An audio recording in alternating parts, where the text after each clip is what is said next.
This is a collection of passages on death from the writings of Alice A. Bailey and the Tibetan master Jwol Kul.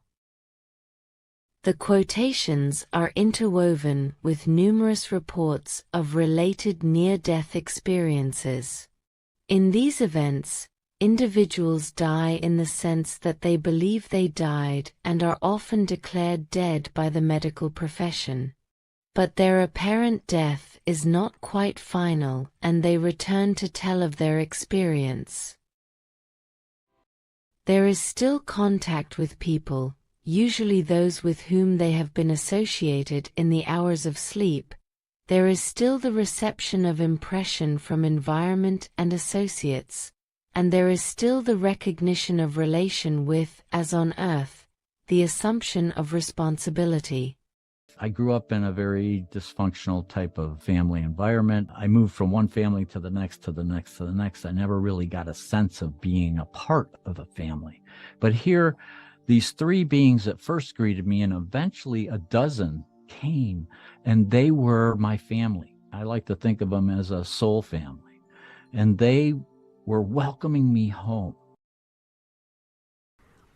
Next, I remember finding myself in some other place, not knowing how I'd gotten there. The first being of light was gone, and I was surrounded by other beings or people who I felt as though I recognized. These beings were like family, old friends, who'd been with me for an eternity.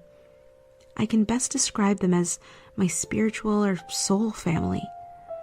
Meeting these beings was like reuniting with the most important people in one's life after a long separation. There was such an explosion of love and joy on seeing each other again between us all.